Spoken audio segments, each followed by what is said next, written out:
Welcome to VSB News Online for Monday, August the 24th. I'm Charles Webb.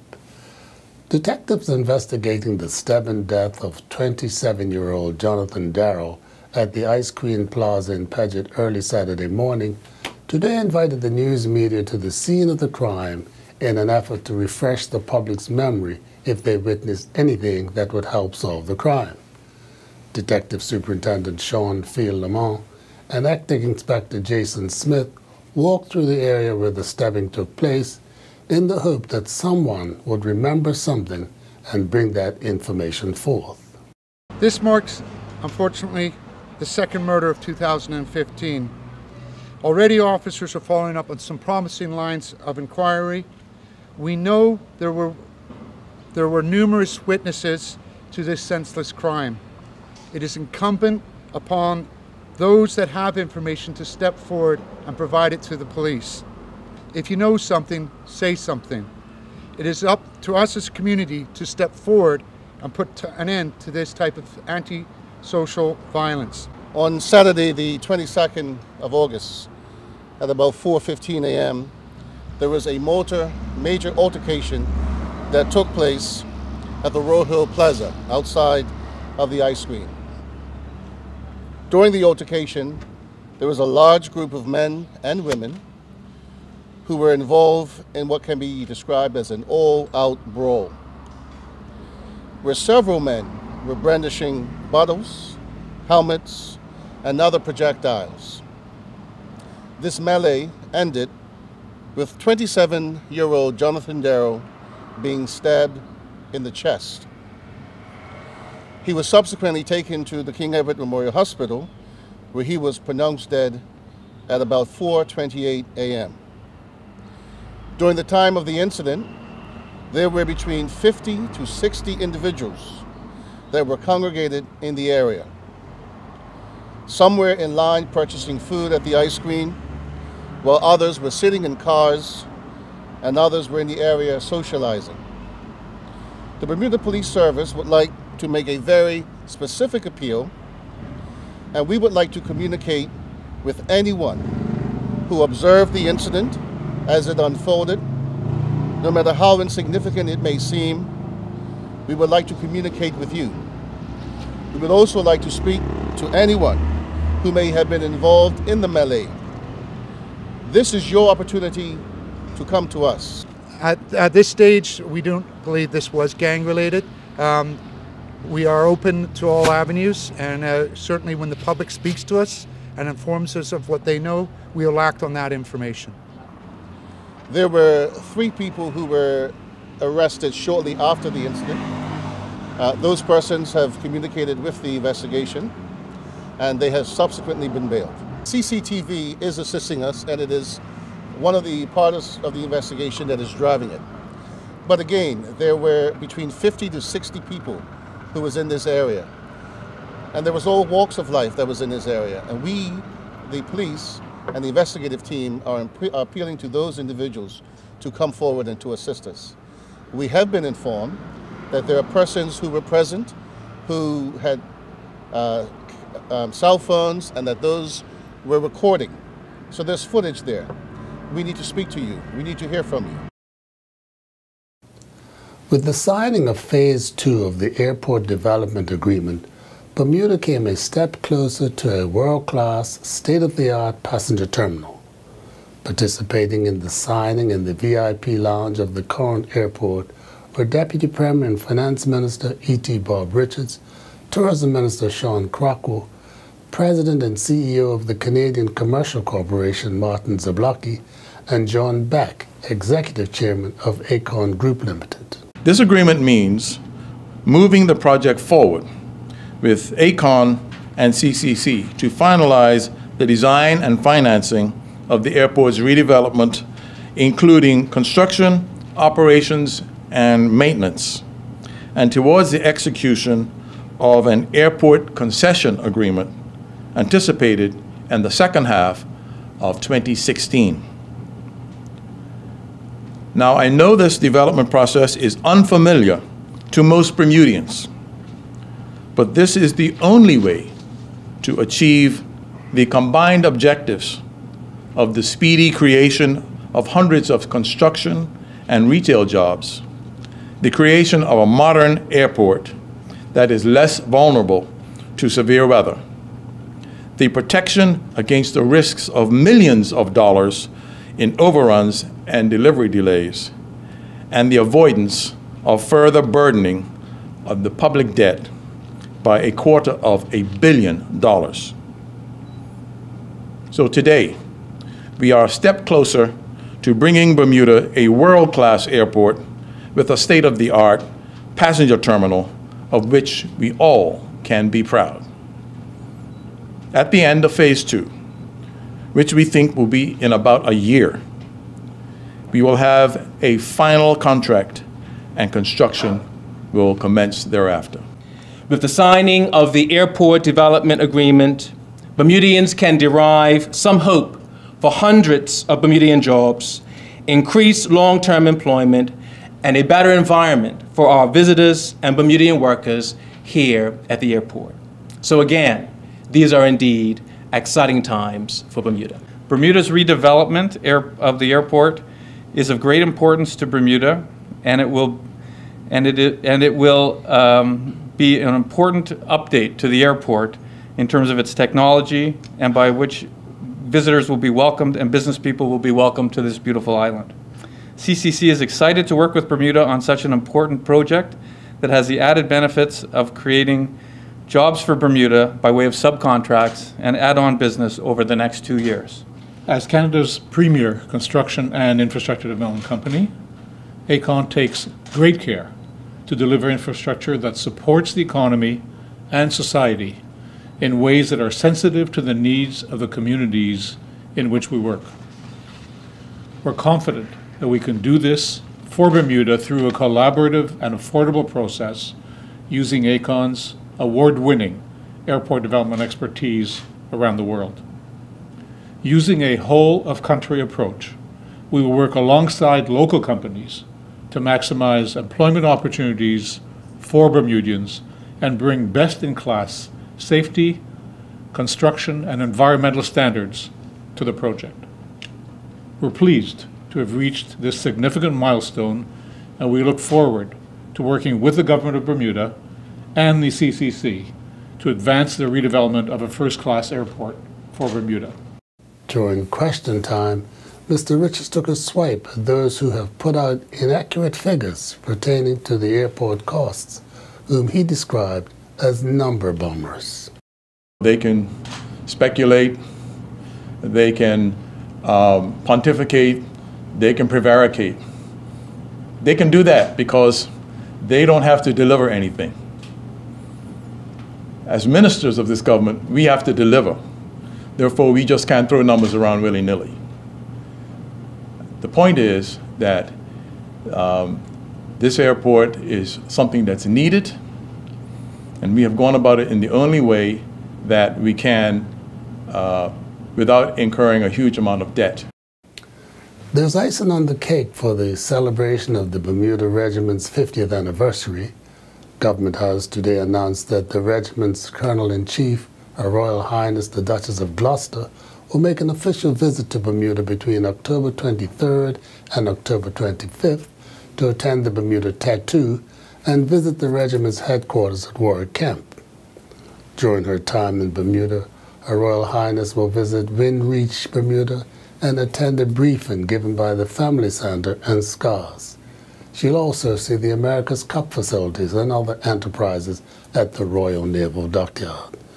The Duchess was last in Bermuda in November of 2010 to present the new colors to the Bermuda Regiment during a ceremony at the National Stadium. The Senate today mulled over the bill that will make St. George's Hotel a reality for several hours before approving it. But the debate was not all sweetness and light. Much of the disapproval came from the opposition, but even independent Senator James Jardine admitted some doubts about the government signing a 262-year lease. Opposition leader Diallo Raban tried to link the Jetgate scandal with the new Desarrollos Group. Now, the biggest bone of contention that I see with this deal that we're trying to strike is we seem to be doing anything by any means necessary to get a hotel, to get this hotel built down in St. George. We've removed the conditions from the act, and we say we're going to put them in the master plan, but we've not seen the master development plan. All we keep hearing is, it's coming, it's coming. All of this will be addressed in the master development plan. Again, we go back to that trust deficit that for some reason, everyone but my fellow senators across the aisle, across the table from me, fail to see. It's a trust deficit. And that's why you want people asking those critical questions. And the more you ignore or try to dismiss people asking critical questions, the more the trust deficit will grow. You know, so now we have 10 years of concessions, a casino, we have condominium lands that is 2.5 times larger than the land the hotel will occupy, but not one guarantee of one Bermudian job. We know nothing about JetGate, and we'll talk about JetGate because it ties directly into this hotel. We know nothing about that. How dare you talk about JetGate around here? There's nothing there. There we go. A year later, it's there. Trust deficit. Own it because you've developed it. One Bermuda Alliance. Point of order. Point of order, Senator Fahey. What is your point of order? The senator is misleading the Senate. The Desarellis group has absolutely nothing to do with anyone connected with Nathan Landau or otherwise. And this has been continuously said and is completely and utterly false. There is some concern being expressed today by members of the fire services that the motorcyclist who drove into a rescue scene and collided with officers attending to an injured motorist was merely ticketed and sent on his way.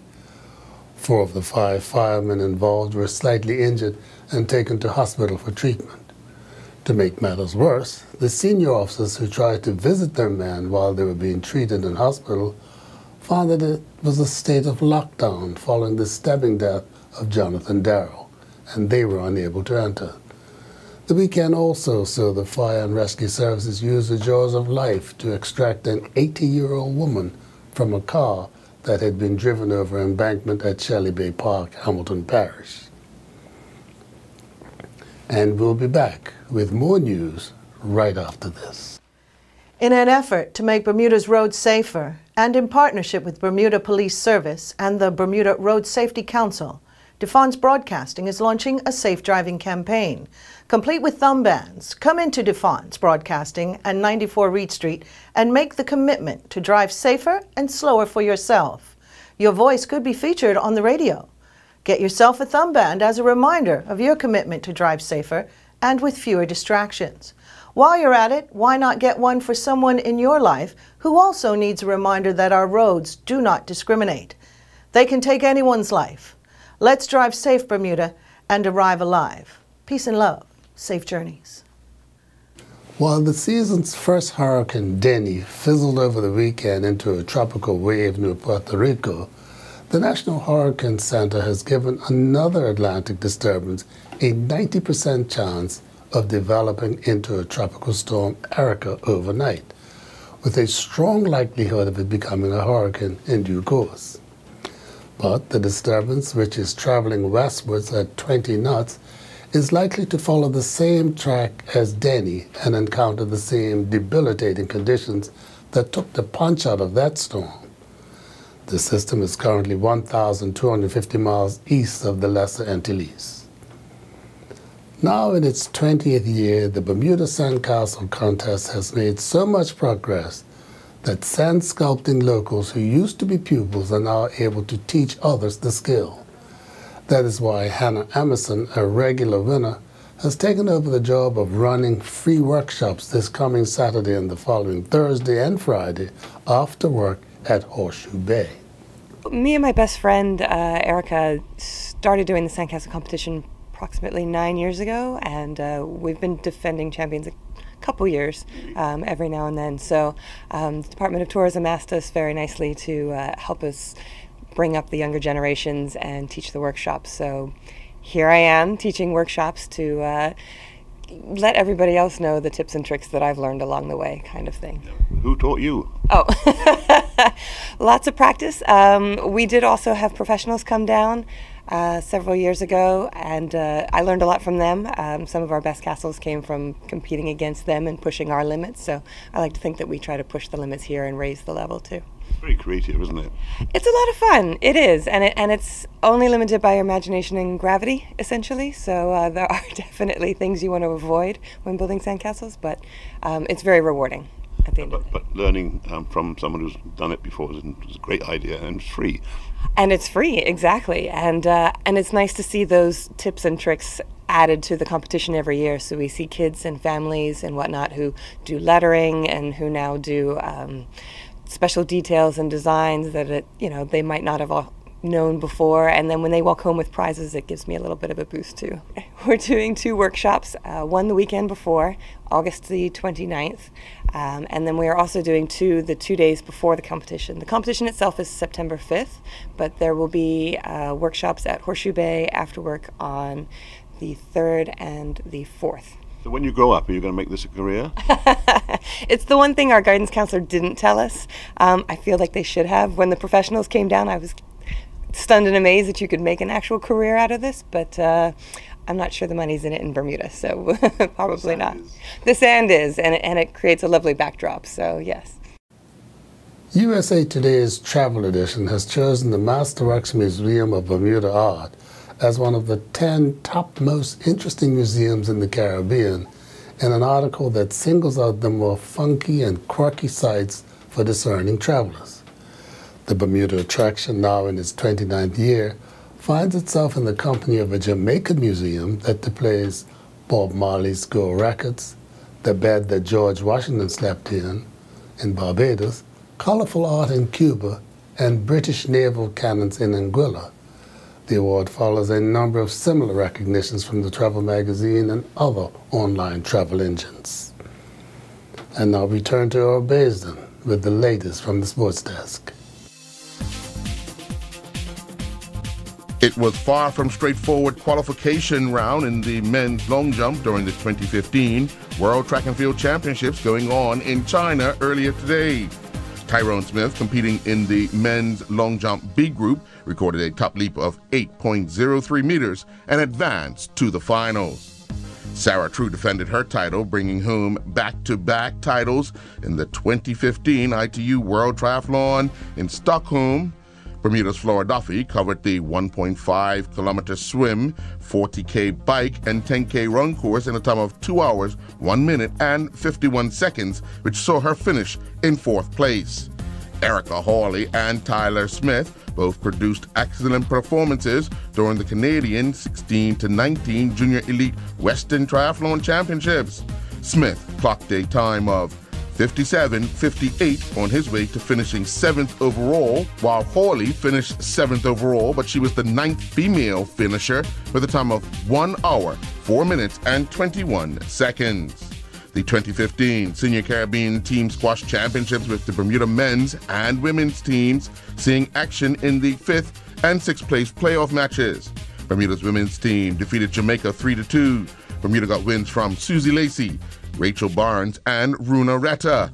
Wins from Noah Brown, Patrick Foster, and John Fletcher saw Bermuda win 3-2 over the ECA.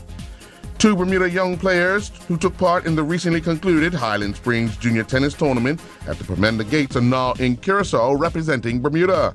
Kiro Martin and Benjamin Jones are taking part in the 2015 ITF GSDF Caribbean 12 and Under Cotex Team Championships along with coach Javon Witter. Jones and Morton played their first matches against Curaçao's number 2 team, winning 3-0.